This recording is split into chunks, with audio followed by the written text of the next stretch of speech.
You know what? That was horrible because my mic was muted.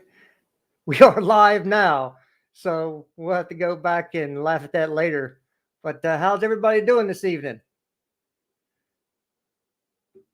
Yep, the gang will be joining me here shortly. They've got life things to take care of, but we are talking about all things Chelsea, all things related to what's been going on at the club, folks. I mean, it's been a rough start to the year. First 100 days of the new ownership, and we sack our manager. There's a lot of consternation about why this was done. Was it too soon? Do they know what they're doing? Yeah, excited for Potter Ball too. So whether you think you know more than billionaires, you know more than football people, football writers, they know a little bit more than us, just because of the profession they're in.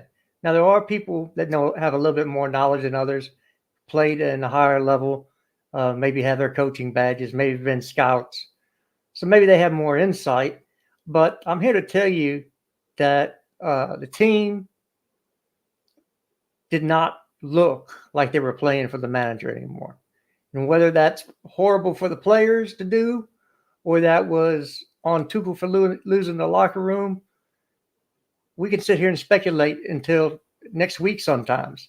But, doesn't mean that's going to be correct. So I'm not going to speculate on why things happened. They just did. It doesn't really matter why. It's done. It's over with. We buried that baby. So, we're talking about new birth here with Graham Potter. I hate to use those analogies, but sometimes they're apropos.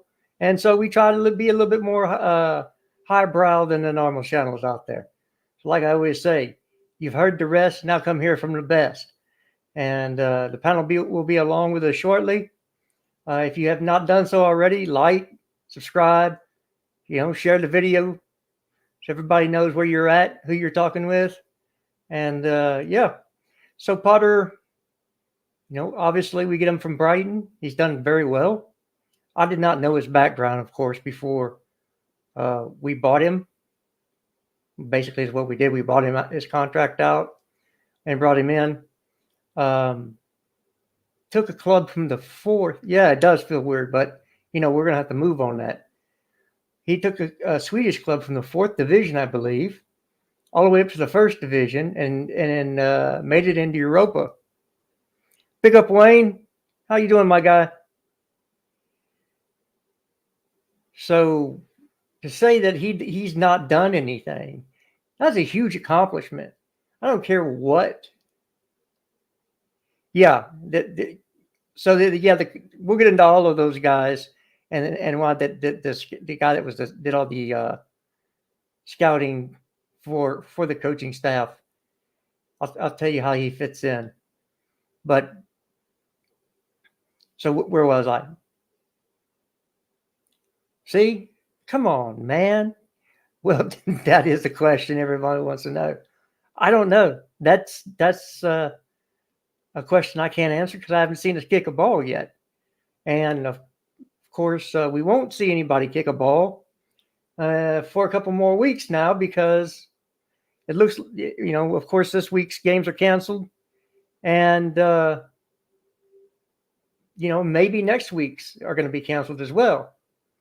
So it might be, Wednesday, I think we have a game in Champions League versus Salzburg. Of course, that'll go on. So we'll get to see what's going on there.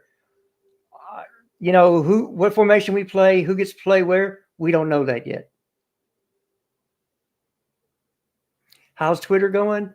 Just like it always is. A Tuchel, yeah. Dude, Tuchel he didn't, usually when you have a barbecue, especially in Texas, you end up with a bonfire, right? Because in the winter, especially in the wintertime, it gets cold. So you got to make a fire. Tuchel got thrown right into the fire. He didn't make it on the grill. He got dropped in the dirt and it was dirty. You couldn't do nothing but bad meat. Just threw it right on the grill, not on the grill, but right into the fire, and it was done. Big up, Matt. Good to see you, my man. If you're interested, I'll drop you a link if you want to come on. Love to talk to Matt. It's been a while. Heck, every time we're getting ready to do a podcast, something comes up, and either I have to be somewhere or he does. So you hear one and not the other of us lately. That's all right. We'll get to do it again. Big up, Andrew. Yeah, Tuchel Burgers. Yeah, Andrew, also, if you want a link, let me know. Wayne, I don't have a problem with that. Give me a second. Let me send the link out. Boom, boom, boom, boom.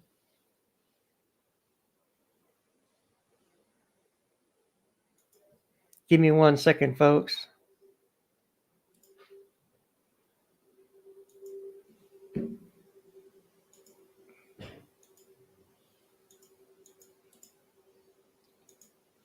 I know this is awkward, but it's just me right now.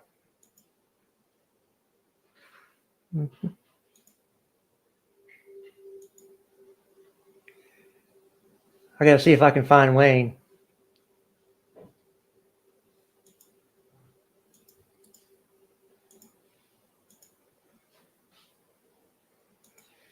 One more second, folks.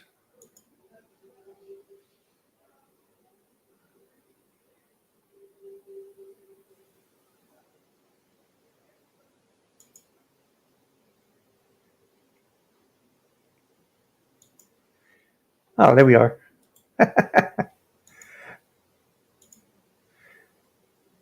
There you go. So those links are sent out. So you can come on and have your say. So again, I'm not going to make any rash jumps to decisions on who should be playing, who shouldn't be. Let's just see what we look like on Wednesday. I know I have my preferences, and we can talk about those. But my preferences aren't necessarily what Tuchel will do. Excuse me, I'm still saying Tuchel. It's what Potter will do. And we'll see on Wednesday. He won't have to play this weekend. He'll have time to. What's going on, Wayne? How you doing, Jesters? I'm just doing my thing. Talk a little bit of crap and see what's come of it. So, what's going on with you? Look, mate, I've been extremely busy with home life, but before I come on, I've not even spoken to anyone about my opinion with Tuchel. So I thought I'd come on here, have a little discussion with you, because obviously you know me. I know you will tell it how it is. You won't hide behind any computer and type and then can't back the words up. You know what I mean on Twitter. But Yeah. I was going to say, in my opinion, watching and what I've seen, I think it's unfair what they've done to Tuchel. Don't get me wrong, but I think they planned it straight away when they took over. But I think they didn't want to, in the summer, get rid of a manager, bring in loads of new players, and have the uncertainty of where it's going. I think they was waiting for the right time to let him go after, and I think because the results straight after weren't happening and we weren't getting the results that was needed, I think that just gave him the edge, saying, "Look, time is right. Let's change it. Let's change it to what we want," and have their own top to bottom, their own team, their own manager, their own way of running it. Like, obviously, you know better than me from American sports and American owners. To me, that it's like they like their own team, their own way of doing things, and start fresh. Well, I think it was probably a combination. They probably understood coming in what they wanted from a long-term manager, a long-term project, and what kind of manager they wanted to be in that project. And so I want to go to the 3-strike rule, right? In baseball, 3 strikes and it's out. You're out, right? You got to go sit on the pine. So the first strike was with him was his work or the lack thereof with the board on transfers this summer. Okay, you heard complaints. Whether they're 100% accurate, I don't know. But we can call that the first strike, the work with the board. Strike number 2 was certain players being upset with their playing time, their role, positions, whatever, whoever they were. We don't need to get into it. That was the second strike. The third strike was the poor performances starting out the year. Okay? As long as you don't have 3 strikes, you're still up to bat. You can still play ball. But once you hit that third strike, you're done. You're done out there. And so it wasn't one thing that sacked him. It wasn't 2 things that sacked him. It was the third thing. And the overall, hey, you've not only messed up once, not twice, now 3 times. It's time to go. They always said they would review things after their first 100 days. And, you didn't make the cut. You're fired. Please turn in your apron. Whatever you got to say, but it was done. Because I agree with like he had his chances and he's probably not, like you said, in their view, not done the right. He hasn't been doing the right things, but it might obviously we've got Potter and I will support Potter without doubt. Even though I've chatted with my dad and I didn't realise he's a massive Chelsea fan as well. I didn't realise Graham Potter's a massive Chelsea fan. So if that's true, then he knows the way of Chelsea. He knows that we're a winning side and that's when we thrive to win everything we win. So hopefully he understands that. But for me, Tuchel, I appreciate what he's done for us. Under Lampard, we was in a real bad place when he left, and he got us out of that and won us the Champions League, what we then thought we would win that year. And then, even though people can say last year wasn't a good season, but we had top 4 and we didn't close the gap, I get that. But we got near enough every final we played in, except for the Champions League. And we lost in quarterfinals and we should have won that, but it was stupid mistakes by Mendy. And to me, he deserved a bit more respect, but I get the whole idea of how they want to run the club and how they want to run things. So I've got no problems with that. And I don't like the fact on Twitter all we've got is either Bowley out already, or it's them. How many times I've seen about Tuchel this, Tuchel that, and it's just. No, it's just too much. Like us Chelsea fans, we know we've been through a lot. Me and you, Jesters, we're old enough now. We've seen some grim times at Chelsea, so it's not like this is the first time we've ever been in this position. We've seen probably worse off. So why is it all going off like this? Because now social media is such a big thing. It's now becoming for me, poison for the voices of the faceless, in my opinion. Now with Chelsea fans, it's not right. You should sometimes you've got to back it up, and with if you give an argument, back it up with common sense, and I will argue with you and I have a good conversation with you, like me and Cleto does, me and you do. It's fine, but not come out with some bullshit about why he was sacked and everything. That's not right. To me, it's just poison. And that's what bothers me with our fan base at the moment. It's just... there's individuals, but me and you know, Jesters, because you've had certain arguments for people that I won't mention names, but they say they've got minerals. There's certain arguments for people. Not vitamins? Not vitamins? No, not vitamins. Minerals. Wayne, my brother! Oh, look who it is. Oh, my man, Wayne! Hey, buddy. Bro. Hey, Jared doesn't know this, but Wayne and I are good buddies. I love Wayne. Oh, I didn't. Look, see? I'm just the old dude in the room. What Jared, oh, yeah. Wayne and I, oh, yeah, I love Wayne. Wayne and I I had a little hiccup with my family, but no, Wayne and I would chat all the time. Man. I love Wayne. How are you, buddy? Cool. I'm all good, mate. I'm all good. I'm enjoying the Chelsea life, shall we say? The Yeah. soap opera of Chelsea. Wayne, I will say this, man. You got to give it credit to the club. They never allow it to be boring. Oh, no. That's for sure. Oh, can I ask you two a question, right? And Yeah. I'm thinking this, and I know you two are going to be brutally honest now. I've seen people say we should give Mount the captaincy now that he's put Potter's in. Honestly, God, what is your two opinions? Because I know what I'd give the captaincy if I got a chance, but it wouldn't be Mount. Go ahead, Carlito. I'll let you go on this. Wayne, full disclosure, I think Jared and I, although we may say it differently, we feel the same. I don't think Mason Mount's good enough to start for this team. Some days I don't think he's good enough to be on this team. And there's a lot of things about Mount that people don't recognize because you have to be around players for a long time to really see it. He's actually inherently a pretty selfish player. And he really is all about optics and I know the word is overused all the time, but narrative and like how he can craft his own and how he can control his own. So if he's having a bad game, he'll overpress, to make it look like he's still really trying, but in actuality, he's trying to compensate for the fact he's had a bad game. No, Mason Mount should never, ever, ever, ever have the armband. It should be Reece James. Yeah. I'm cool with Reece. Mount is just he's a number 8. He's not Frank Lampard.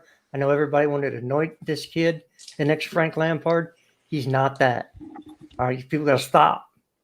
Just because they play the same position and that was his idol and he brought him through doesn't mean one is going to be as good as the other.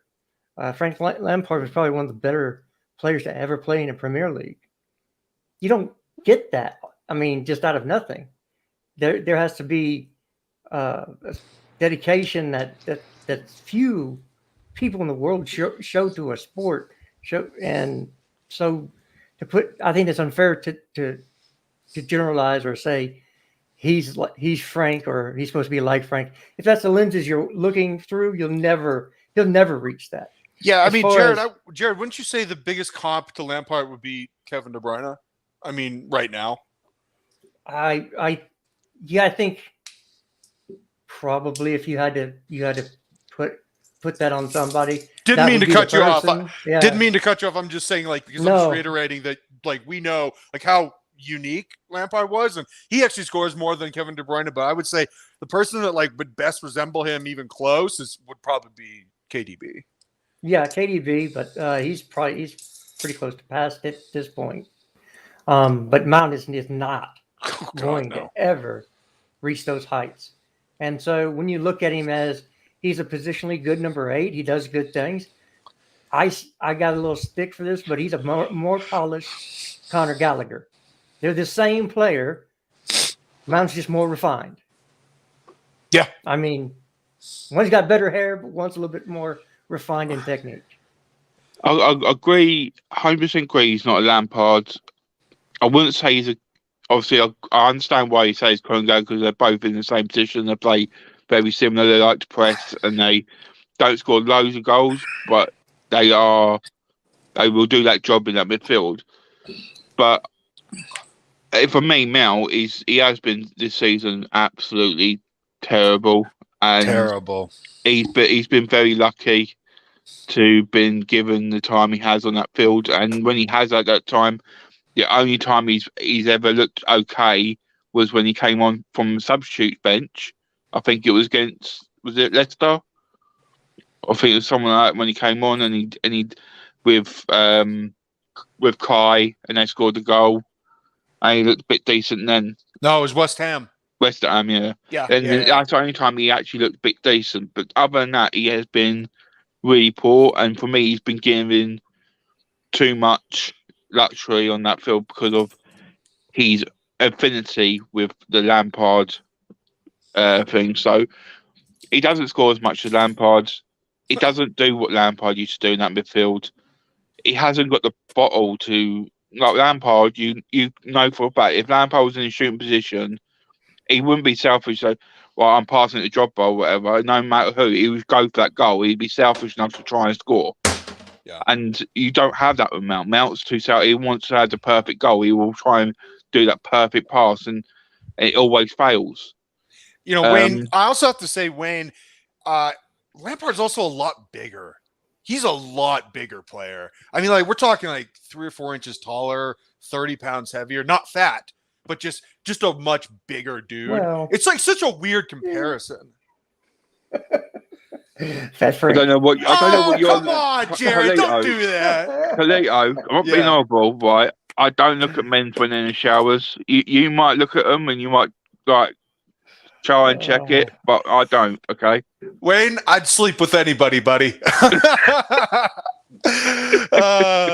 No, I just mean like Lampard, much more physically imposing, just a bigger guy, you know? I mean, full stop. And that's the truth. And so like these comparisons to Mount, what is it? Just because they're just because they're English? I mean, that's just such a stupid reason to compare them. Well, you know, it no comment. Okay, now I'm thinking back, I'm like 3-4 inches long. I mean, Jesus Christ, I should have thought my words carefully. I won't lie, right? I would put Foden more like Lampard than I would with Mount. Because Foden has got the bottle to do what Lampard would do more than Mount. Mount's, for me, he's not that player. Mount's more. I'll play Mount as more of a 6 than anything else. Well, he's tried to play him there. It didn't work out very well. No, I don't think Potter. I'm honestly, if Potter plays what I think he'll play, I don't think Mount will play. Me neither. Me neither, dude. Seriously. Well, we get. One can only hope that that's the case. One can only hope that, you know, somebody finally sees the light and says this guy's a good situationally, and it can be good against the bottom tier teams. Which, if you look at his great goal scoring and assisting record, it's all mostly against the bottom tier of English football, against, you know, either out of the top 10 or in the bottom 4. You can run him out for that, but you need somebody that can routinely beat the top 6. Can Mount do it at that level? And that question is still left unanswered at this point. I think we're lucky though, because we've got someone on the panel that actually loves Mount. You know, we know how much Winter Surfer actually adores Mount. We know how much he thinks Mount is the best player in the world. So please give us the minerals. Please give us the minerals. Yo, the vitamins, the minerals, the elements, the spirituality. I want all that shit, Andrew. Yeah. By the way, both are beautiful men. Yes. I'm all for the beauty, my man. All for the beauty. No, man alive. This fan base can drain you, can't it? It's so schizophrenic. I've gotten mean, Andrew. Oh, I know, so like I'm just so personality traits. They just change in like hours. You know, before Tuchel was sacked, this fan base thought some Graham Potter, great up and coming manager. You know, was going to go on to do good things. You know, Tuchel sacked. Potter comes in. I don't really rate Potter, but he better get top 4. He better get top 4. I don't the same energy for Tuchel. He better get top 4. And it's like I don't know. It's like people are really. I've never. It was like this with Lampard when they left, and I think that social media doesn't help. But the amount of emotional bullshit I've seen on it's like a member of their own family getting fired or themselves getting fired or something like that, and it's like, dude, a multi-millionaire just got fired and is going to get millions. He's fired. It's like, oh, he's lost his marriage. He's lost his kids. No, he's in a relationship and he still sees his kids and he's not homeless. What do you want? He's going to get a new job. He's going to get a new job next week. He's going to get a new job. And then you hear like all this story of, oh, your Bowley gave him a 4.43. Are you really kidding me, bro? These guys who deal with sports and numbers every day is going to give a football manager a 4-4-3 formation. Are you having a joke or something? I mean, Jesus H. Christ. I mean, Andrew, you laughed. You know you I laughed. did laugh. Yeah, I laughed. I tweeted. Are you for real? Are you really believing Well, this? what's going to laugh is people believe it. Yeah. Oh, it's an Onion article, Jared. That's an Onion article. Well, yeah, but people they take it and they hear it so much, they're like, oh, it must be true. I thought it was fake. No, it's true. They don't know how to play football at all. Oh, it's all terrible. Yeah, Todd Bowley, who owns the Dodgers, owns part of the Lakers, something like that. He gets the numbers of how many, who's wanted to take over Chelsea since 2019, who's done his research, really, who works with numbers every day of his life, would really go, yeah, I'm going to give you a 4-4-3 formation. Shut up. Shut up. Yo, what we're gonna do, Andrew?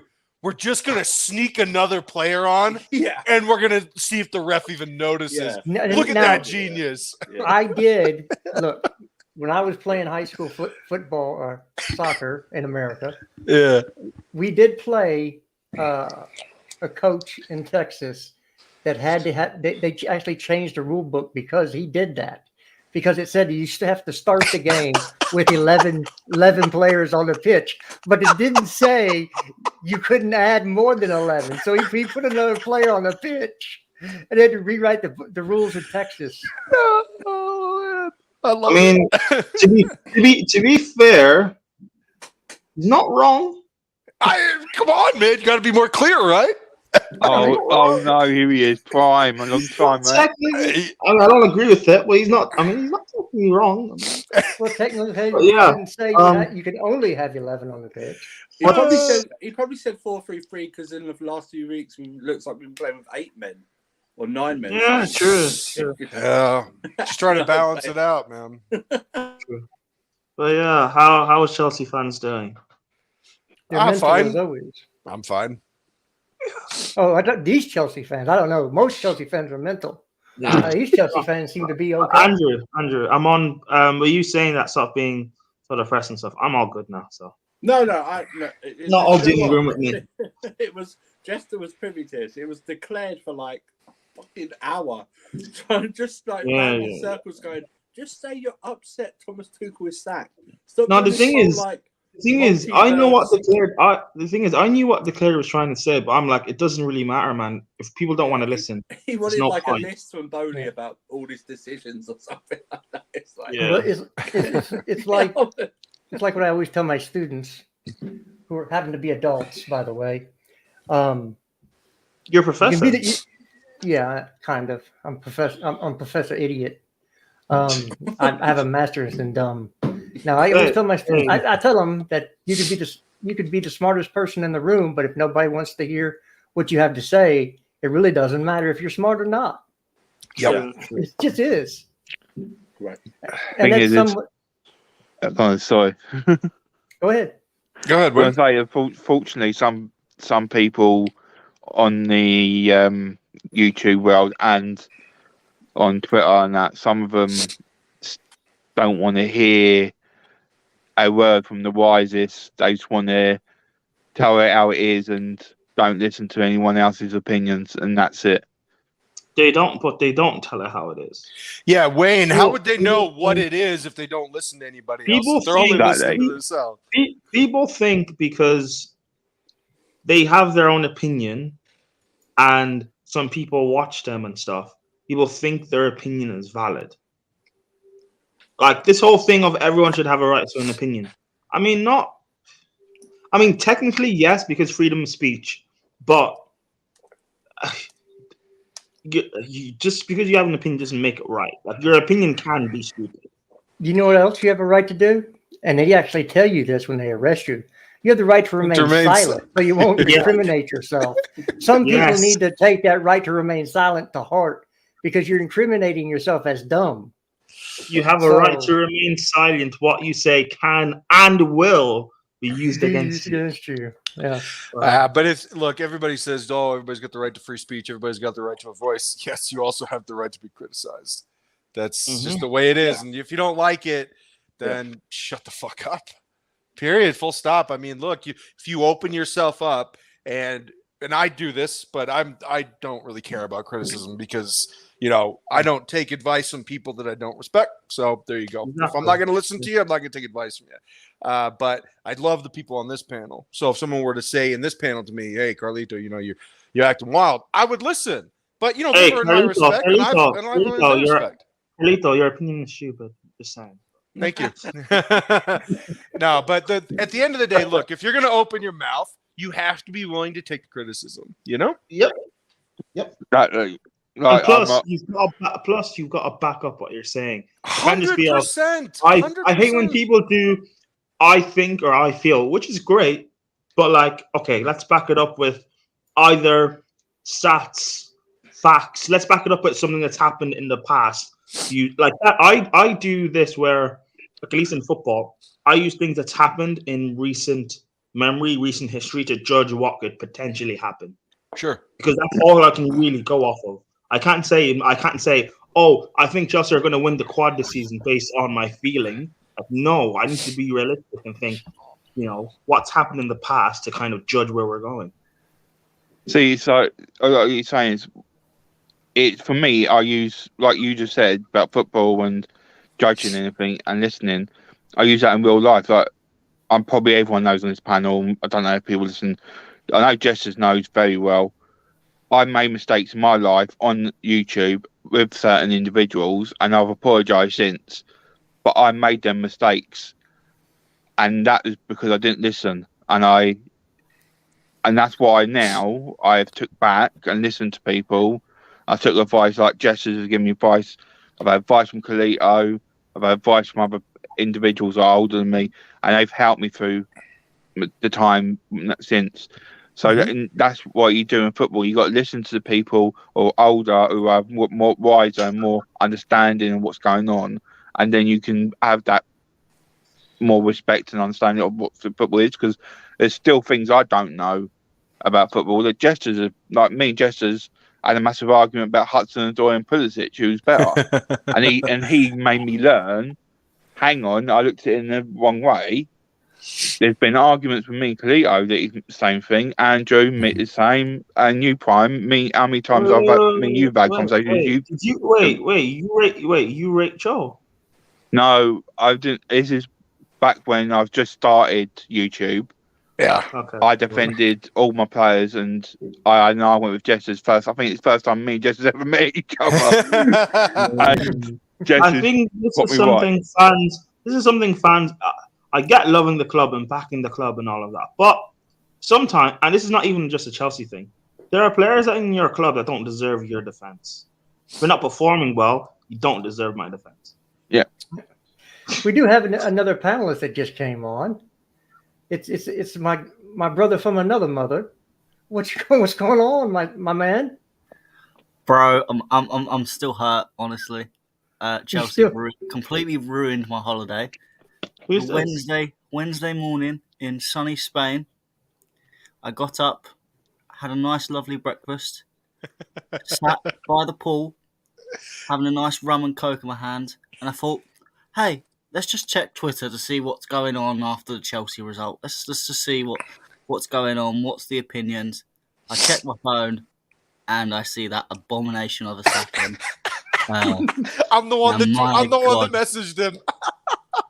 Honestly, it was Carlito's message, and I was like, "Yeah, I'm done." Honestly, just threw the phone on the floor. I said I wouldn't look at Twitter again. Ended up watching Twitter the whole day to see my phone blow up of idiots that have been moaning about Tuchel for the last 6 months, DMing me saying, "Oh, yeah, we're right." Yeah. It was like someone took a massive shit in the pool and I couldn't go in the pool. That's how bad it was. You sure it wasn't a baby Ruth? Oh. There's only probably a couple of us that got that. I got you, Jared. I got you. Hey, Matt. Have I walked you back off the ledge, dude? Can you go back to enjoying your paella and your sun and your España? Oh, I wish I was back there now. It's just raining in England now, so it's just boring. Oh, you mean so it's just another day? Yeah, but Gotcha. Yeah. So now that you've kind of expressed yourself on Tuchel sacking, what do you think of the hire of Potter? Well, I don't buy this project. I'm just going to wait and see how it goes. I think he'll probably be gone by next Christmas because that's just the way Chelsea go. I'm finally not going to get attached to a manager. I wish Until he Potter the wins best. something. I hope he does. I hope Potter becomes the most successful Chelsea manager. I just think he'll get sacked in 18 months' time. Okay. Well, that is one point of view. Hopefully he doesn't. That's my point of view. Yeah, I'd love to be proven wrong, but I'm usually not. Well, and I do have to disclose a piece of information I've been withholding, and then that might I might have to recuse myself from talking about Potter. My mother's maiden name is Potter, so they're Biased. they came over from England, so Yeah, you're a spitting image of him. Let me tell you. so. He's your brother from another mother. That's good. No. Facial hair. Good facial hair. No, the families could. It was a joke. Obviously, Oh, cool. I was about to say Graham and Jesters out. Oh my lord. Wow. Hey, I'm sorry. Everyone can go. I'm sorry. Well, that's what we've basically Everyone done. literally has been fired, man. True, yeah. All right. Yeah. I just want to know, is when we all meeting up at Paddington Station for the train to Hogwarts? Womp womp. I'm never responding to those emails again. Not until we know who our Defense Against the Dark Arts teacher is. And by that, I mean director. I need a director of football before I can confirm I'm on this Graham Potter Hogwarts train. Hey, It's coming. hey, Jared, I have a question for the barbecue, if you don't mind. Let's cue it up. Cool, man. I guess we could call this the first official question. Matt Ball, by the way, haven't chatted voice to voice with you in a little bit. I missed you, buddy. It's good to chat with you, man. Missed you too, bro. Yeah, you're the best, buddy. You're the best. So my question is this: do we take every report that we have heard in the recent days about what's been going on behind the scenes with Thomas Tuchel as with a grain of salt? Do we take it with a grain of salt, or is there some veracity to the amount of reporting and the amount of complaints that are coming out? Because let's be very clear, he wasn't fired just because of results. Like if this was Roman and we kept having bad results, he'd probably last until December. Okay, that's kind of the way it went with us in the past. But with this, I mean, what, September 6th or 7th? That's very abrupt. So is there some veracity to the amount of stuff that has been coming up behind the scenes where it is not just the players that he has lost, it's also the executive branch. He's lost the executive branch too. And when you do that, you're done. So I'll ask Matt this first. Is there at least some truth to it? Because there's so many overwhelming reports. I think most of it is probably wrong, because I think some of it you could say has some credibility and you can understand and foresee. Some of it just sounds like most people on Chelsea Twitter have written it down in an article. So you do have to take some with a big pinch of salt. But I would also be mindful of it's nice to wait until you get both sides of the story, because it's okay now where you get effectively the board through the media saying what's happened without them actually saying it. But at this moment, Tuchel probably has in his contract that he can't say anything about the situation for a period of time. So it is mindful to almost wait and see if it ever comes out, because sometimes it does, sometimes it doesn't. What Tuchel thinks, it will probably come out in some sort of article book one day, and then we can almost get a better idea of what's going on, because it's always a bit silly to listen to one side of the story only. Go ahead, Jared. Yeah, I think about a quarter of 50% of it is correct.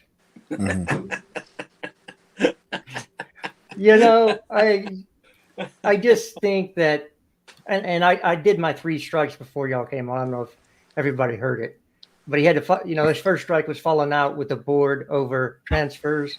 Second strike was players being unhappy. Third strike was poor performances. 3 strikes, as we all know, and you're out. And that's basically what it was. He would have been fine. Probably might have made the cut with 2 strikes or 1 strike, but he had all 3. Yeah. It is what it is.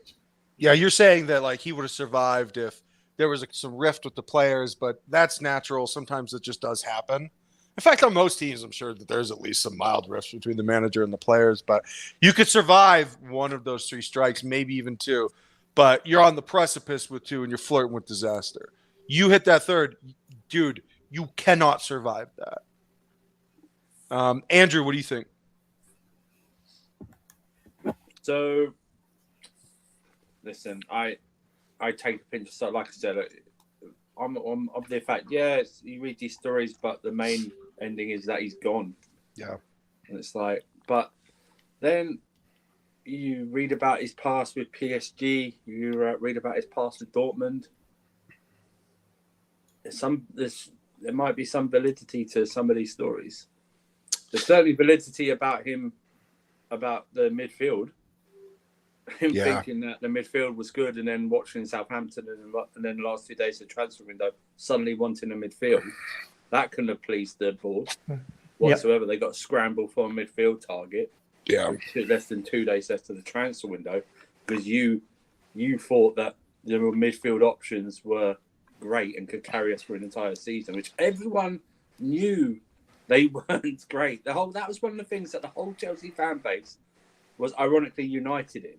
The fact, or majority was united in, that we needed midfield reinforcements. Yeah. And for you to think that we didn't and wait until the last 2 days of the transfer window is one thing. Listen, it's unique circumstances. I do believe that maybe they put a bit too much pressure on him because of what's happened with the takeover and basically just everyone going. Marina, Bruce Buck, Peter Cech, sort of like gaps between the board and Thomas Tuchel, and now it's just a straight relationship, and maybe he didn't want that. Like he said, he was asked about this summer. He didn't really enjoy it. You know what I mean? He wanted to get back to coaching, and maybe it's just maybe it's just deteriorated from there. We heard the stories about them not being able to communicate with him, get in contact with him, speak to him about certain like transfers and stuff like that. You know, the Ronaldo thing, asking him why he doesn't want Ronaldo, and him not giving a very good explanation or something like that. Yeah. But it's one of those things. It's just in the end, it's like what fans getting uproar about sacking him. It's like when you do it, if you don't understand what a takeover is, they usually want their own people in there. I do believe they wanted to work with him, seeing as what he did over with the sanctions and everything like that. Mm-hmm. But in the end, if you're going to make a change, you want to do it as quickly as possible. You don't want to let things fester.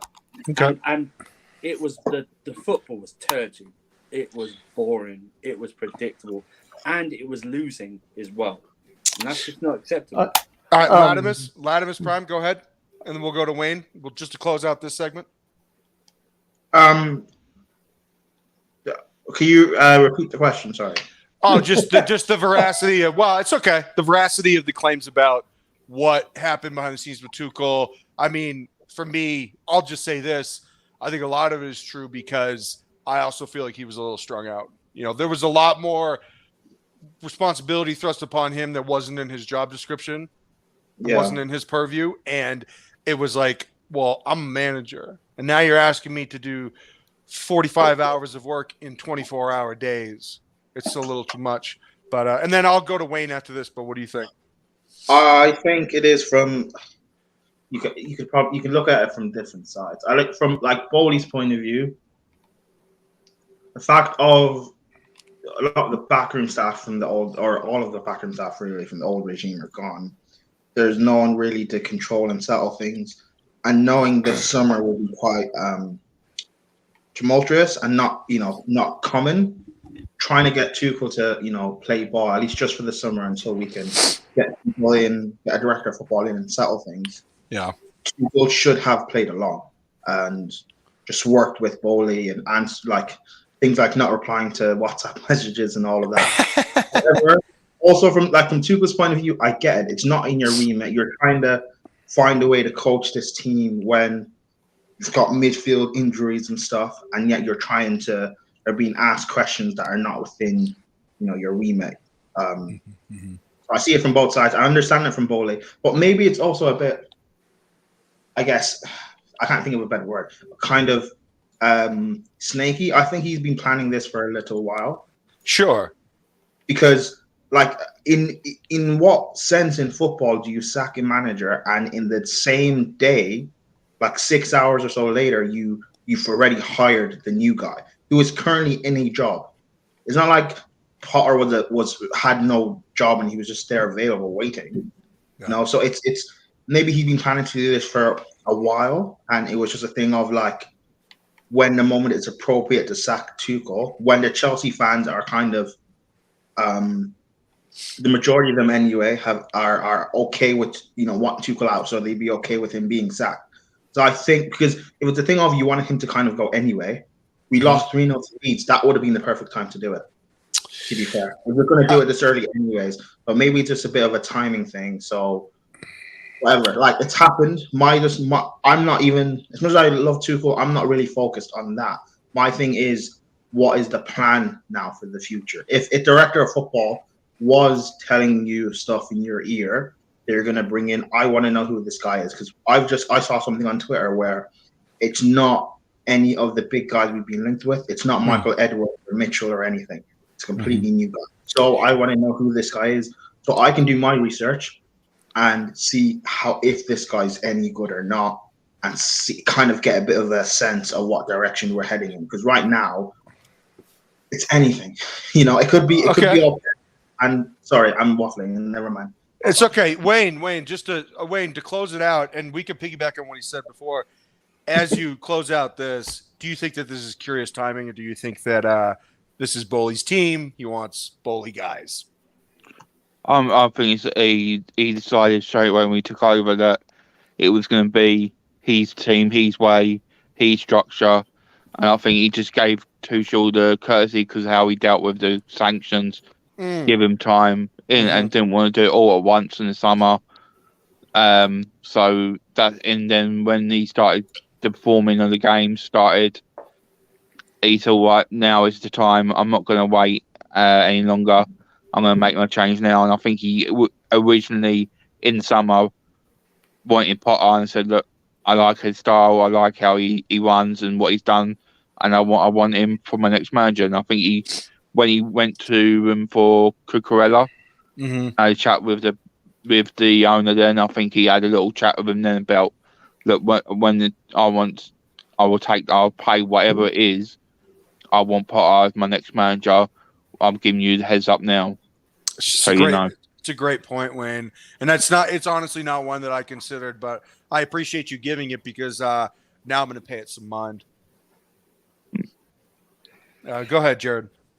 No, I know we heard about the Wolves DOF. Does that rule him out as well? Because they said it was a name that hadn't been talked about. So are we under the assumption, or maybe not even assumption, but we've been given the information that Potter, although he might not have final say, he is going to be integral within the discovery process of the next director of football? Yeah, so that's what they said. That's what's been reported. Yeah, they said Potter's going to have a say, or at least going to be consulted and stuff. Yeah, so which again, to be fair, and it's yet to be determined who the guy is. But to be fair, I don't necessarily even mind that because it means they're all going to be working towards one common vision. So that's fine. As long as it works, that's fine. He's also bought that recruitment guy from Brighton as well. Remember? Yeah, part of the actual thing. So where does he fit in? Well, they basically we just gutted Brighton this summer. Well, that's good because if somebody's doing something right, you want to take the people. I mean, and Andrew, I also think that there's going to be some fluidity with us compensating them, not just with money, yeah. but we're going to give them more players. I think we're going to give them more players. In the past, you've only bought in one or two. I'm glad they thought, let's get this guy settled in as quickly as possible. I know there's an idea. Let's bring his entire backroom staff. That helps. You know what I mean? So let's do that as well. But that's what I mean. Going back to, they bought that recruitment guy from Brighton that obviously he's worked with, and if I don't know, obviously he's not. I don't think he's going to be the sporting director. But that Wolves thing, I think, only came up today. The Wolves guy. I know he's linked to Manchester United as well. So, I mean, at least he's got contacts in the Portuguese market, I think. Well, we know that. He's got that on lockdown. That's true. And it's like, and remember, is that another thing? Remember his meeting with Jorge Mendes? Over summer as well. Is that a thing? People were saying it was Ronaldo. I thought it was to get Leao, but it might be to get that. It's probably all the above. He's got a Rolodex. Doesn't have just one client.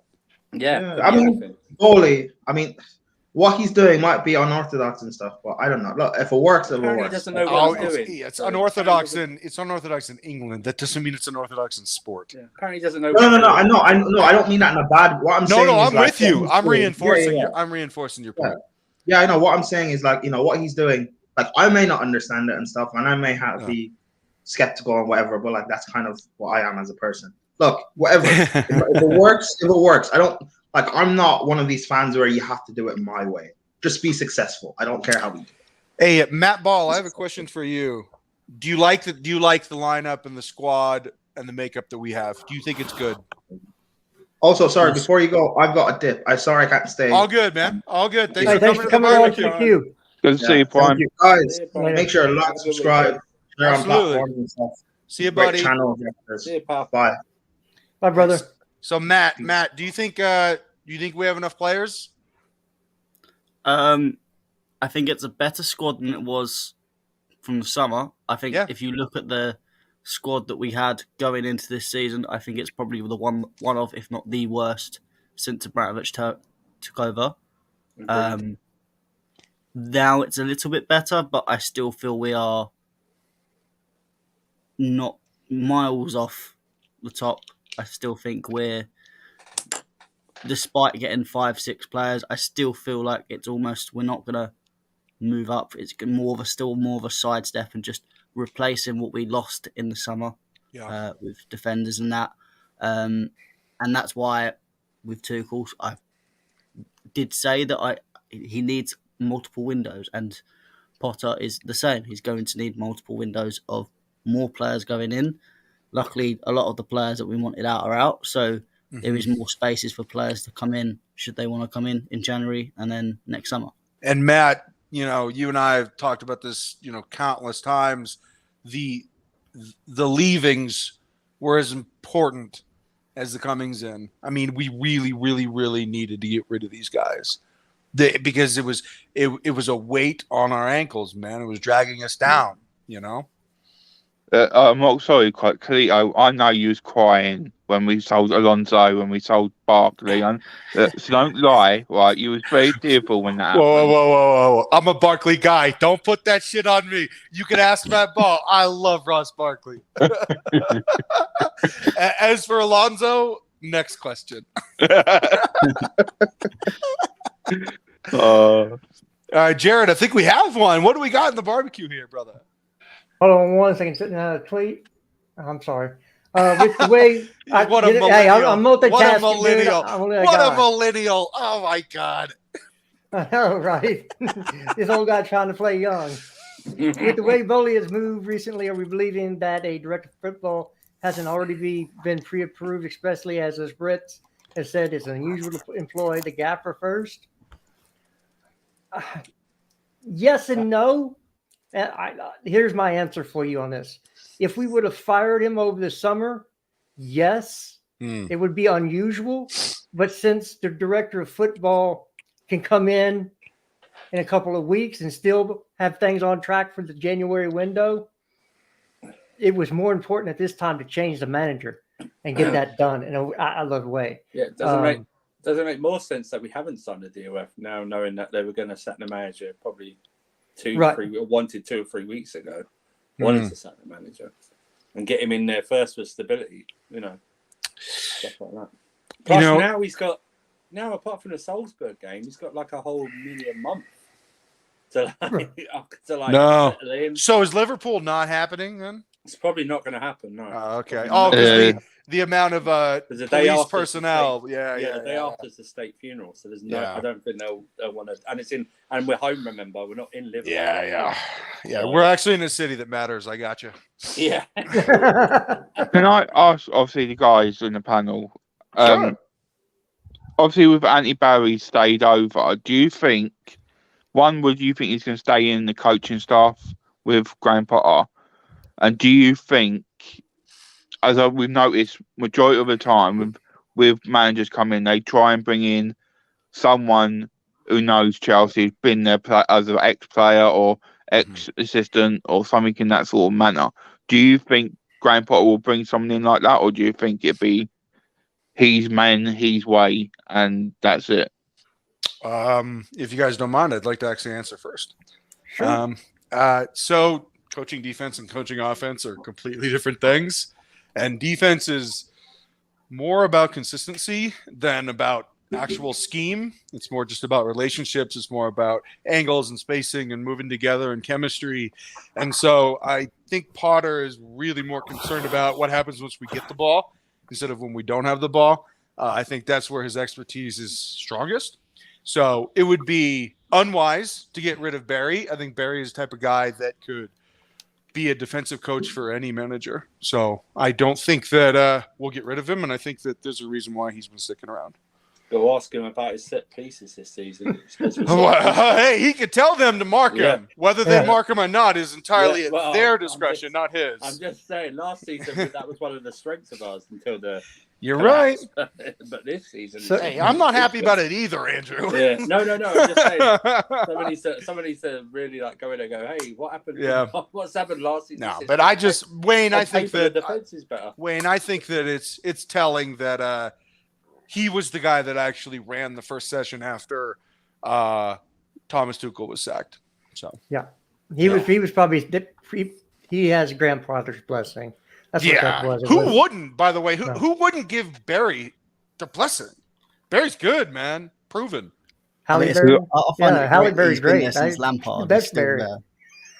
I heard, because I've heard in the grapevines that Bournemouth are after him. That's why I'm asking. No one Barry? wants You to stay. guys. No wonder he wants to stay. Yeah, he probably like, no, sign me up for 2, bro. Yeah. To be fair, wasn't Lampard after him as well when he went to Everton? Yes. Yeah. No, that's why he wants to stay. Yeah. Yeah. Regulation fodder. But before we go on, every good barbecue needs a good cook. And we have the main man. We got the chef extraordinaire. Welcome to the barbecue. Mr. Nippon, how Sharma you with the doing? shawarma. Yeah. How are you doing, man? I'm doing good. How are you, sir? I'm good. Finally making my debut on your channel. I need to Yes, invite sir. you onto mine one day. We can do that. So yeah, I'm a bit concerned about this appointment. I'm not gonna lie. All right. It's because look, I don't want to sound stereotypical or anything, and I'm from this. Look, it's literally because oh God, I don't know how to say it. Well, just say it. You don't have to wrap it in a nice package. And it's in our DNA to bottle stuff. Is it really? Or is it just in our DNA to move on quickly from one regime to another? No, I'm talking about, like we're known for bottling things. Whether Like what? it's, in sports. English or England? He's talking about English. Oh, okay. Nip it. What do you mean? We've got the best manager in the world, Gareth Southgate. Who's Dude, English. Southgate, bro. Southgate. I can name. Southgate, you're the one. I can You name a still lot tell of me on. managers better than Gareth Southgate. One of them is currently managing us, by the way. Gareth Southgate is the best manager in the world, Nippin. I think you need to revise your football knowledge. And what he wants to do is he wants to clone himself so he can make himself number 2, 3, and 4. He's already number 2. Hey. Roberto Mancini. Nippin, what you don't realise is Graham Potter is just the disguise for the next 18 months until Southgate leaves England, and then he's the long-term project for Chelsea. Next. Are you saying that Graham Potter is a lizard person? Is he not Yes. real? Oh my gosh, what a conspiracy, Matthew. Honestly. I'm all about them conspiracies. What is that line from? Anyway, I'm here to back him till. Yeah, we all are, Nippin. We all are. I'm here Of to course. back him till his final day at the club. Cool. I think What Jim I said Morrison. to Jesters, and I've told the panel, and I didn't realise this, he's actually a massive Chelsea fan. Hey, Oh, really? Yeah, a Graham bonus. Potter's a massive Chelsea fan. Fuck. How about that? I love So- that. So Yeah, he- the Brit- Go ahead. I was Wayne. gonna say, so it's like if he has got that blue blood, he should know that we're a team that will win we are a winning team and winning mentality. So I hope he understands the Chelsea philosophy. Hey, Matt, I was going to ask you this question. Are you surprised that Brighton was willing to give him up so easily, or is there more of a long-term symbiotic relationship we're trying to create with Brighton where there's more fluidity for loans and potential sales? Are you asking whether we're trying to turn Brighton into what Liverpool turned Southampton into? Or what we've used Vitesse for? Yeah, that's actually exactly what I'm saying. Well, as Like far as Bayern I'm Munich- aware, wasn't like it Bayern just the Munich fact that To the wasn't it just the Bundesliga, fact that Potter had a release clause in his contract and Chelsea met that clause, so that means Brighton See, I don't couldn't know. really say yes or no. He had to go. He was allowed to go speak because he's met the clause. But yeah, but the release clause, I mean, all those things are meant to be added onto. You know, there's always going to be additives, and it just felt like Brighton was pretty cordial. Who knows? No, he met with. That's how the Cucurella transfer came about. If you read the stories, if you remember that, where Bowley was mocked about wanting to meet other owners, Having a and dinner, stuff having a like that, had the banquet. dinner. Yeah. That's how apparently the Chukwuemeka deal came about, and that's how the Cucurella came about. It's almost like even the Paul Brighton- knows what he's doing. But even the Brighton sport, I don't know if he's a sporting director or transfer, was like saying that that dealing with him was, it was a good experience, to the point, and then it was smooth business. So, and we've let them Colwell for the season. We sold them Billy Gilmore quite quickly. We're not haggled over anything. So Right. it's there. And like I say, once a manager wants to go and really, Potter, you can't say that Potter, what he's done at Brighton over the 3 years has been, ridiculous. Magnificent. Yeah, so he's got a good relationship with the owners. It's like, okay, and it's a release course. If you don't pay a release course, you're not going to get the manager. So Well, I hope for Potter's case that if he's not doing too well, I hope Bowley don't go for meals with other managers because I think Potter will be nervous sitting there. Hey, Matt, do you know how much Potter's going to make? He's going to make more than Nick Saban this year. Nick Saban. It's Yeah. mad. 12 million. 12 million pounds. No, pounds. So that's what, $14 million? I mean, holy yeah. shit, the amount of money. Potter, holy shit. Yeah, can I? Yeah, Don't you add find this bit? 15%. I knew for me it's coincidental, but he turned down jobs in his past. It's supposed to be 18 months. Spurs, The right? Everton job, Yeah. the Tottenham job, Yep. the Man Yeah. United job, Newcastle job, and I think they turned down quite a big job on board. I think they said as well. 5 jobs. Wayne, you've just listed a load of rubbish teams. But do you know what I'm saying? It's like he turned all these jobs down. He turned them physically down.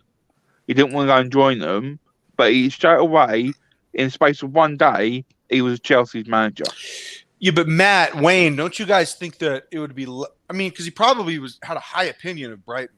So don't you think that he would consider those moves to just simply be professionally lateral moves? And if he were to look at Chelsea, he'd be like, "Oh my God, this is Chelsea." Maybe I think Newcastle would be the only one that you would partially consider because of the money. But even then, that's a project that's going to take time. Yeah, they're not established, are they? And they don't have the prestige. They don't have the prestige, or they used to, but not anymore. Matt, the you say that, you say that, but do you not think our project will take time as well? Hence why we met. Not as much. Not as not. I mean, I know we're in the shit at the moment, but not as much as Newcastle. So you're more likely to win a trophy before Newcastle. Yes. Oh yeah, we're going to win trophy this year. Yeah. Unless Newcastle have some silly run in the cup this year. Yeah. But in terms of big trophy, Champions League, Premier League, we'll win before Newcastle. We win trophies. We win trophies when we sack a manager in February. Yeah, dude. I mean, come on. Hey, I'm not we worried win about trophies after the season's over, dude. Come on. This is what we do. So need a shout out. Go ahead. I said it's the Chelsea way. Yeah, it is. It is. We do what we do.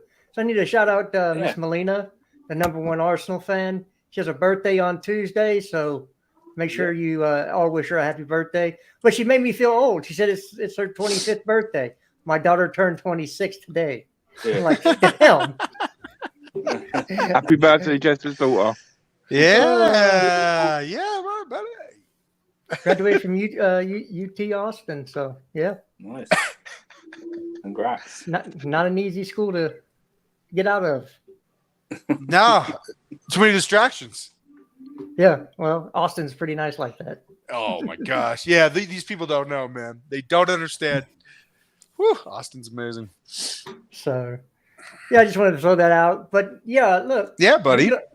We can all have our thoughts on the new manager coming in. Mm-hmm. Is he going to be able to do it? Is he not going to be able to do it? That's really everybody's thought about everybody's manager. You know, is Klopp going to bounce back, or is he going to do a 7-year drop? Is Pep going to achieve a UCL finally? Everybody has questions. So to say that we're unique in that aspect is totally false. You know, Arteta has, am I really a live human being, or am I actually the reincarnation of Pinocchio because I got really nice hair? You know, am I going to bottle it again? The answer is yes, he will. So yeah, I just got to kick people when they're down. So, Jared, I have to ask you this question, and I think this could apply to the whole panel, and that's fine.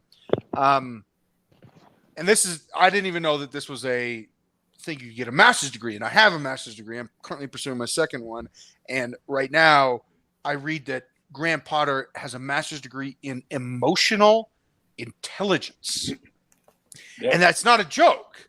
And I'm thinking to myself, okay, because just Matt Ball shared this this really interesting video of when Tuchel was at Mainz, and you know, he was berating one of his center backs for fucking up. And I'm like, oh my God, that looks like me when I was 26 years old dealing with my U15 team, nationally ranked U15 team, and I'm like, oh man, is this a hire where we're trying to replace Tuchel, who is volatile and at times can be immature, even though I loved Thomas Tuchel and I saw a lot of myself in him.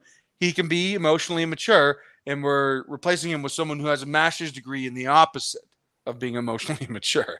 So is this more than just football? Is this also about manners? Is this also about how you deal with egos, how you deal with strife, and how you deal with maybe a player feeling down, like Pulisic, like Kai Havertz, like Mason Mount? And is this another reason why we hired Graham Potter? Because his man management is just as good as his football.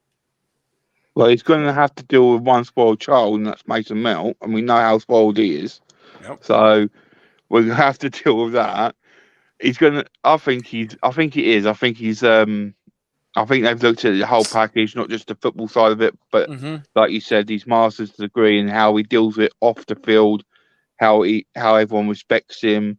I think that's going to be one of the major aspects of why they've chosen him as it's for the future, because that's how they want the club to be run and how he wants it to be looked. Yeah. Also, man management is the key for any successful part of business, sport. Sure. Plus, in this one's extraordinary because you're dealing with, I don't care what they say, you're a multimillionaire, you're going to have some type of ego. Whether it's big or not, doesn't matter. But that's why Make sure you subscribe to this man's channel. Come on. let's share the love around. But that's where I think Tuchel fell down near the end is one of the things as well. We talked about it during the summer, the pre-season, after the Arsenal defeat. Yeah. And, you can say it, but abbreviation, he said, he was asked what's the issue with the team or the attack and something. Well, what do you expect? I've still got the same players as last year. And it's like, once you say that, yeah, and you don't get rid of all the players, that you don't get rid of all the players, that you can't. The genie's out the bottle. Then, do you know what I mean? And it's when you lose a dressing room, and even if you didn't lose all the dressing room, they're part of the dressing room. It's so hard to get it back, and then it spreads because these guys, the players, are more bonded together than they are with you as a manager. It's just Great fact. point. They Great speak point. with each other out of Cobham, inside of Cobham, no cliques and all this. Their WhatsApp groups and stuff like that. They're all like that. They're probably like out for dinner, something like that. They're more bonded. And once it happened to Frank, we saw it when he isolated Alonso and a few others. They've got friends in the dressing room. The resentment builds. It builds. The negativity spreads quicker than positivity.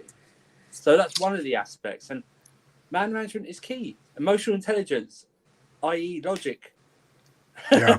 Yeah. You know, what I mean? It's like not being like, and it's hard not like we've seen it in the Chelsea community this week. All like he's the one who's passed away this week. Some of the messages I've seen, but Tuchel's the one who's gone all. He's just been, oh, we love you, boss. It's looking at the picture. It's so heartbreaking. Shut up, man. It's a guy who's lost his job. You know what I mean? Others that if you lose your job this week, no one on Twitter is going to be looking out for you. No. Unfortunately. Yeah, and we're not all going home to a Brazilian girlfriend either. Yes. That looks like Let's that. be clear. Like, I mean, Jared. that'd be hell, right? I got to spend more time with her. Oh, no. $10 million. $10 million as well. Hey, Somewhere near $10 million there, Jesters. Matt, you and I were talking about this earlier today, or I at least mentioned it, where he had sat his players down and he had asked them, who wants to leave? And if this is true, I mean, even if everybody says everybody wants to stay, it's still a no-win scenario. And if you sit everybody down in a group and say, who wants to fucking leave? I'm sorry. These new players that just came in are going to look at each other and be like, oh, shit, did I just make a mistake? What is this? What is going on here? Because I've never, ever, ever considered asking the group a question. If I'm looking at, a group of 18 players, whether they're 21 years old or 18 years old or 12 years old, I've never considered asking them all a question that could backfire on me in a way that damages the team permanently. And that type of question damages not just the team permanently, but damages your relationship to the team and your status within the club, because that will get back to the executives. And Matt, I have to say, if that is even remotely true, you do not come back from that. Not at this club. He will get hired again, but Matt, come on, man. Yeah, that Is that? Nip in, let him speak. I do think that is one of the 75% of rumors that are. I just find that very hard to believe. I mean, but here's the deal: we don't know. If it is true, then that's just criminal. But I at the same time, I find it criminal to believe that actually happened. That a professional manager would actually go and do that in front of everyone. Because you can't win. You can't win that. No. No. I think Tuchel may have had meetings with people privately and maybe pop a question. Maybe a Ziyech, I don't know, maybe asked a Pulisic or someone, whoever. But I highly doubt that he would ask the whole group, so who wants to leave? Because that is just ridiculous on the highest level. That brings up another story from my childhood. You'll see how scarred I am. So I knew a guy in high school. We were at a party, and so everybody's drinking pretty good, all underage. telling legal stories now. And this girl took him in the woods, took off all her clothes, and said, "You want this, or you want to go back to the party?" And he went back to the party. Sometimes it's better not to put people on the spot. My man, that's an ultimatum you don't want. Sometimes ultimatums do not work the way you think they were.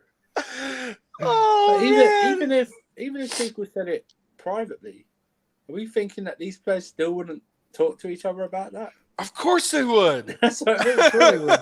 Dude, they're on the phone right after. Yo, did he talk to you too? If it's true, it's like, I can't. Do you know what the Gaffer's just asked me? He's just asked me if I want to leave. What? He asked you that as well? What? Exactly. It's just, if it's true, do you know what I mean? It's like a school playground. It's like you know that everyone talks about everything. Why would you not? It's common sense. And like the other thing, what I was reading as well, that he was flaunting that he had a younger girlfriend, and he's flaunting all that. And you think, what? Are we going back to play school? Are we doing it? Oh, look at my girlfriend. She's hotter than yours. It's like, come on. You know, if he wasn't who he was, she would not be there. That's the whole thing. Like, au contraire. I find Thomas Tuchel to be a very handsome man. Well, that's good. But I'm telling you, she's there because he's Thomas Tuchel. I told you, Wayne. I'm pansexual. I'll fuck anything. I told you. I know, but you've got to stop searching them things on that website again. I've told you, right? You've got to stop it. She definitely told him to keep his hat on. Oh, that's brutal. That's brutal. I'm going to quickly go off Chelsea for a minute, because I think when we have a barbecue, we need to have something a bit spicy and hot. So I want to put some Arsenal on there. How about the Brazil squad turning down all the Brazilian Arsenal players, but they're top of the league, but all the Brazilian players can't go into the Brazilian squad. They've been dropped. Well, you mean they dropped Jesus? Quite funny. No, they didn't drop Jesus, did they? Yeah, they dropped Jesus, Martinelli, and the central Gabriel. And they'll drop him. Wayne? Huh? Can I say something, Wayne? Yeah, of course. According to these Arsenal fans, they have the best striker in the world, the best defender in the world, and the best young player in the world. And neither of those three got picked for the Brazilian national team. Actually, to be fair, one of the best young players in the world is Martin Odegaard. I love him. So. I thought you were going to say Martinelli. Sorry. No, Odegaard is miles ahead of Martinelli. 4 Man United stars made the Brazilian squad. Casemiro. Fred. Yeah, Fred. Wait, Fred's going? Yeah. Anthony. And... But who else on missed out? I'm not sure. Is Fabinho going? Fred, right? Fred, Anthony, and there's one more, but I think. Casemiro. Well, here. I'll just read this. Alex Telles. Right, Telles is now playing for Seville anyway.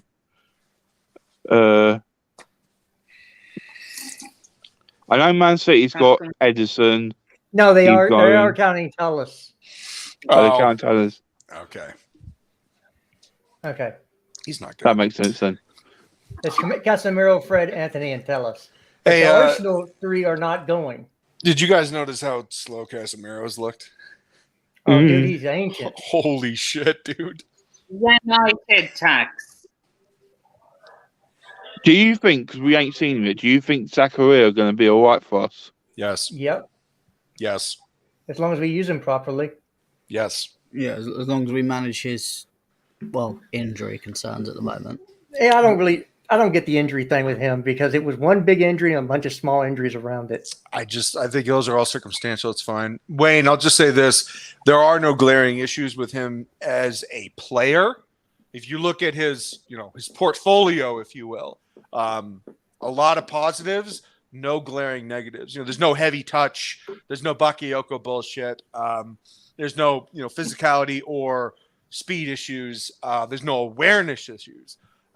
This guy is actually pretty comprehensive, and I think we may have landed like a really good player. That doesn't mean that we won't still go for Alvarez. I actually think we're going to do both. Yeah. So I yeah, read that. Yeah. You're going to say, is he in number 6 or is he in box to 6. box? He's a he's a 6. 6. He's a 6. He's for sure a 6. I don't think we should rule out either. I know it's lazy, but I don't think we should rule out going back to Brighton for is it Caicedo? Oh yeah, Whether it's the January or next summer, I really That wouldn't would be- rule that out. that would be a direct Conte replacement. Yeah, Because Caicedo is Conte. yeah. Huh. He replaced. That's why they were so okay for Basuma leaving. Right. Because they had Caicedo there, ready to go. They let him settle in for about a year. They Sure. got him, like, I think a year ago. Let him settle in. Basuma was obviously playing well. And yeah, you've seen him. I mean, I think he scored the other day, didn't he? Something like that? I think he scored against Leicester the other day. Huh. So you can do both sides of the game, like a Zakaria, essentially. So I wouldn't rule that out. But I believe we'll go for still. Reports are they're still looking at Alvarez. He looked tidy in midweek against Rangers. So I was watching him there. So Andrew, they actually play pretty similarly. Alvarez and Zakaria, although Alvarez might keep it a little tighter, Zacharia's a little more athletic, but they're both about 6'3", and really, really good defensively without committing an abundance of fouls. So there's almost an art to their physicality. They kind of the way, like, remember when Pogba used to do it for Juventus? He would stick his leg like around a player, but it wouldn't be a foul. That type of stuff. I get that when I see that. So, Can I ask you a question, Carlito? Yeah. Is that, when you said leg around a player but no foul, isn't that basically the same as two-footing someone and getting none of the... No, I'm talking about when you're running side by side. So let's say you're running on the left-hand side of a player and your right foot wraps around, right? So it's your inside leg, but it wraps around to, like, stop a ball. Okay, so you are still wrapping your leg around a player, but your impetus is the ball, and when you win the ball, the player goes, but the ball stays. That's not a foul. And these two defensive midfielders, what? Does he win the ball first or win the player's ankle? Yes. Yeah, he wins the ball first, and that's where the art comes in. I thought he was talking about he wins because if he wins the player's ankles first and then the ball, that's a foul. Well, that's not what I said, though. No, he's able to get the ball and not get the ankle. No, you're good. You're good, Nip, and you're good. But no, what I'm saying is that both of these players are very good at winning the ball without committing a foul. So yeah, he's a very artful, and they're the same sixes. Alvarez and Zakaria are the same sixes. They're basically a forward deployed center back almost. And Alvarez can play is also center back. Well, Zacharias played center back in the Bundesliga as well. This is what I'm saying, man. Like, this is why we should buy both of them. This is it. Yeah. So can I ask you a question then? Because I personally think now, with the way Graham Potter is as a manager, what I see, I can't see a future now for Thiago Silva, Aspilicueta, Jorginho, past this season. I think them three players, will be gone in the next summer. I think Thiago Silva will be able to leave on his own volition. Yeah, he'll retire from European football and probably go back home to Brazil. Which, by the way, he's also been incredible this season. Yeah, he's been our best center back. Oh, he's been our best player. It's also why I'm glad the games are cancelled as well. So he can recharge. I know he's going to play for Brazil. But Wayne, I would say that the end game is to either get Josko Vardiol in. That was reported today. They're going to go in January again. Yeah, so that would mean, the back line would look Josko on the left, probably Wesley Fofana in the middle, and then Koulibaly on the right. I have no problem with that back line. Right. But I kind of something's not sticking with me because I think he if you're going to have if you have an Alvarez or a Zachariah on the team, why aren't you playing a back four with a holding that six sitting there? So you're saying because the back three is almost too much cover? Well, I'm saying it's almost redundant if you have a Zachariah or a Alvarez in your midfield. Well, that's what I mean. Yeah. He has played a back four. He has played a back four before. Yeah. This idea that Graham Potter is a 3-5-2 manager. He's a 3-5-2 manager. What the fuck are you talking about? He's a manager. Yeah. He's a football manager. No, he managed a 3-5-2 with Brighton because those were the players he had. But also, I keep saying to people, it's like everyone forgets. Everyone had this different view of Thomas Tuchel before he came into Chelsea. Yeah. No one thought he would stick to a 3-4-3 throughout his entire time here.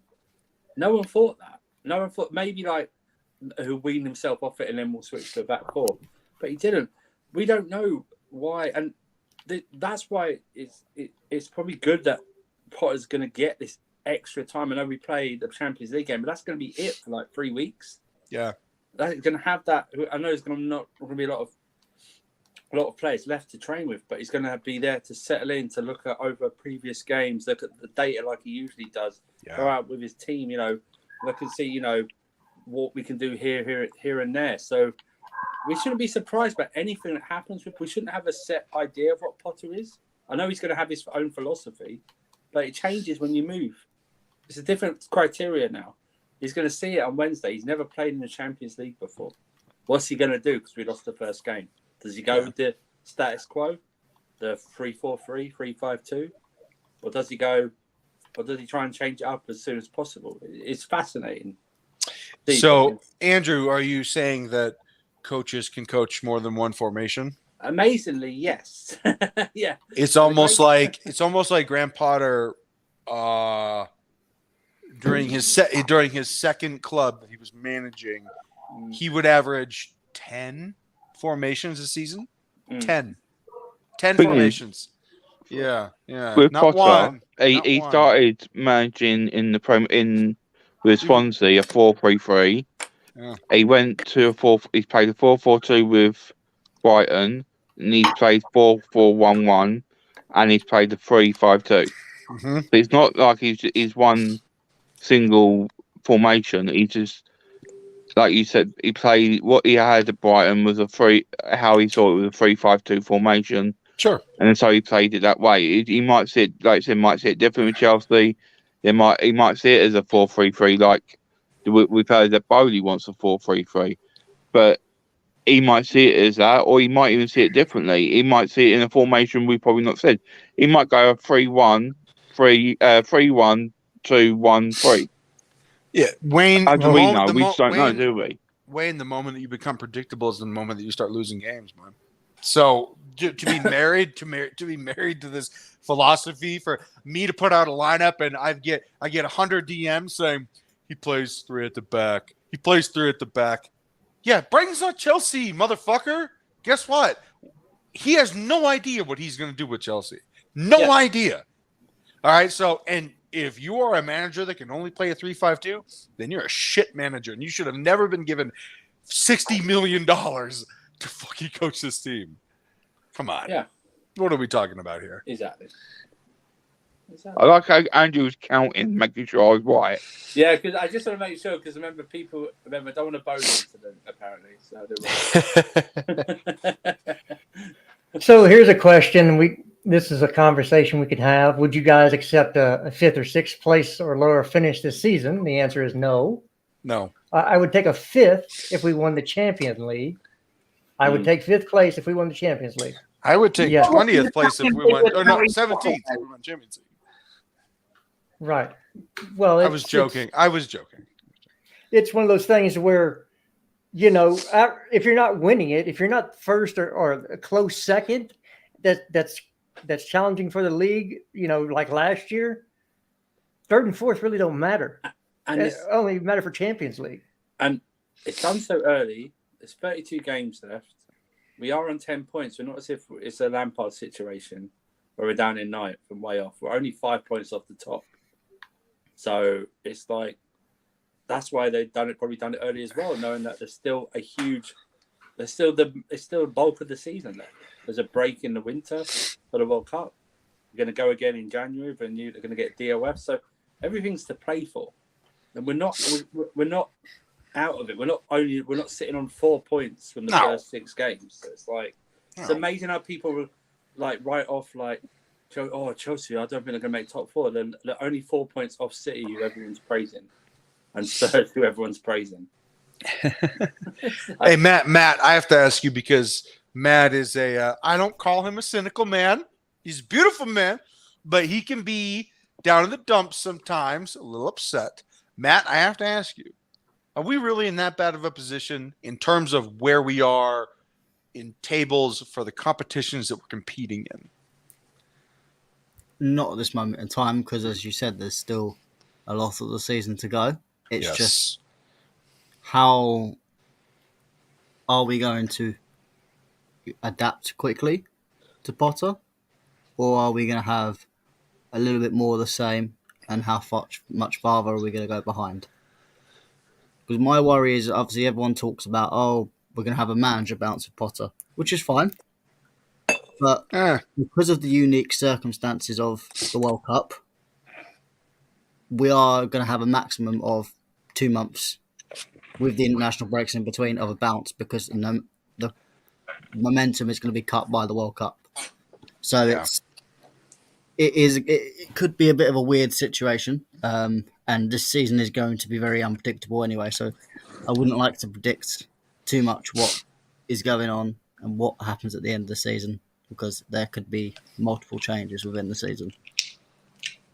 Did you spill your Chardonnay, Carlito?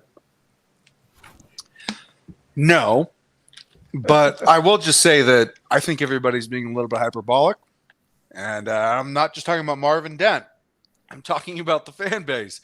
I think I love Marvin, and I'll tell him I shit on him afterwards. No, look, we're actually in a fine position. Nothing is fucked, dude. Nothing is fucked, to quote the Big Lebowski. I think that all 4 fronts that we are waging warfare on, we can absolutely salvage some respectable stuff. Now, whether it's the league, whether it's the League Cup, whether it's the FA Cup, or it's Champions League, dude, none of these things are out of our grasp. It's only in its infancy. It's fine. We're fine. All right. This firing, it didn't have anything to do with where we are right now. It had a lot more to do with the things behind the scenes, relationships truly breaking down. Yeah, I agree. Really, it's a case of we've seen the best Arsenal that you're going to see this year. We've seen it already. We've seen what Liverpool are like right now. Man United, you've seen they have a cap on where they can go.